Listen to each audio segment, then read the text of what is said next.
is not the video I expected to be making today. Yesterday the Malaysian Prime Minister announced that we are going into lockdown tomorrow, so we had to figure out what to do. We've decided to stay here, so now we have to go and tackle the shops.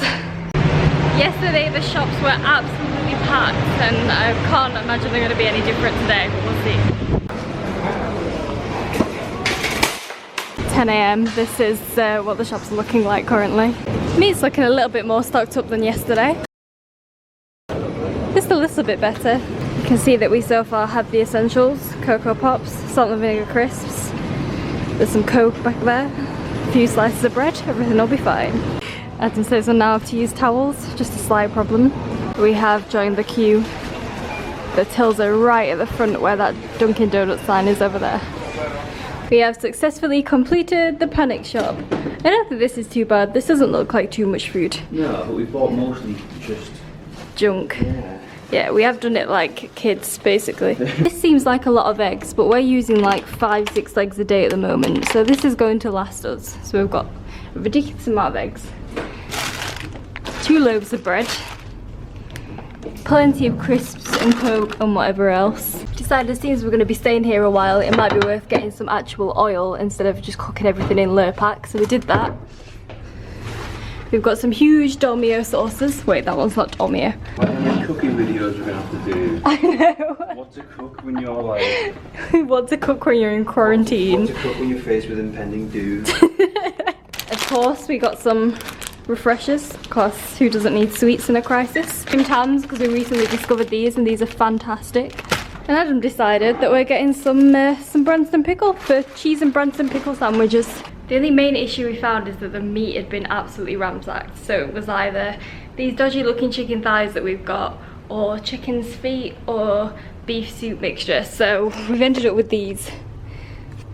I think I'm gonna absolutely have to butcher them to get them to be, for me to be able to eat them, but you know, we'll see. I'm trying to show you how hectic everything is without putting my camera in people's faces, because I feel like people are stressed enough without tourists there trying to film them. So we'll see how it goes. We now need to go and get some SIM cards because our monthly ones run out today, just in time. So we need to go get some of those. I need a new tripod because ours is broken, GorillaPod, we are not happy. And what else do we need? A phone cable because mine has literally been burnt through. So many people with suitcases getting ready to leave that I'm just hoping we've made the right decision.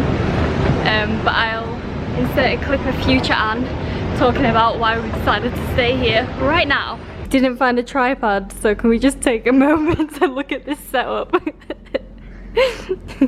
Seems dirty enough. So basically I was going to film a video today being like everything's fine with the coronavirus, we're just kind of staying in a bit more than normal.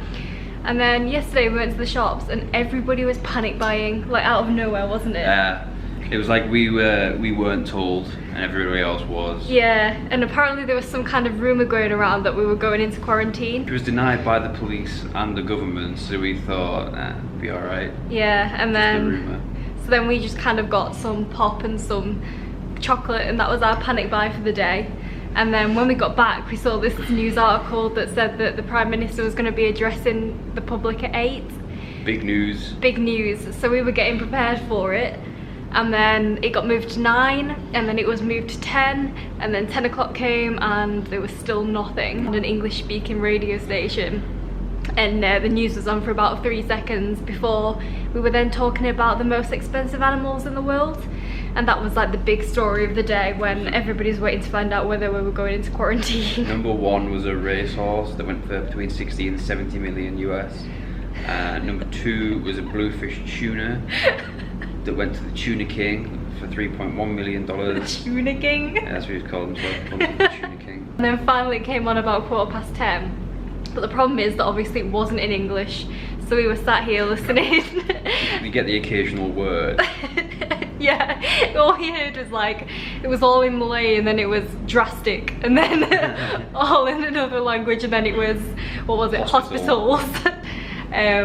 And then we got Google Translate going, and Google Translate translated it to chicken, chicken, chicken, chicken. 共运动设施包括游泳池。Chicken, chicken, chicken, chicken, chicken, chicken.7号开始正 It's fantastic. We basically had to just wait and see what happened, and then we were refreshing Twitter, and then finally we started seeing like hashtag lockdown. So basically all plans changed. We were trying to figure out whether to go home or not, but the problem is we're going home that we're now an 18-hour flight away with like a 4-hour layover. 18 hours is the shortest time it will take. Yeah, and it was going to cost us like 300 quid each. Yeah. So we'd like pay 300 quid each to go home, and then we'd spend however much on this room for another week that we wouldn't get back. And also got to think, if you get on a plane, then you one of us was carrying it, then we're spreading it to everyone, or we might catch it on that plane on the way back, and then we've got to try and figure out where we could self-quarantine because we don't have a home base that's just for us two. So we just decided to stay here and kind of just battle it out basically. My thinking was, makes a good story, so yeah, it's going to be Let's do it. interesting. It's best to be here where we've got our own little base, we've got a kitchen, and we're not spreading it to anyone else. That's the plan. Anything else to add?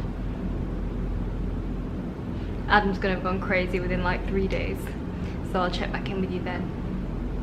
So with that all being said, there's obviously going to be a little bit of a change with the kind of content we put out because we can't go outside for the next 2 weeks. So obviously if anybody's got any questions about how we're going to deal with quarantine, we have no idea yet, so we're going to try and figure it out at the same time. And I want to film an introduction video when I hit 100 subscribers, which is very close now, thanks to the last video that did quite well.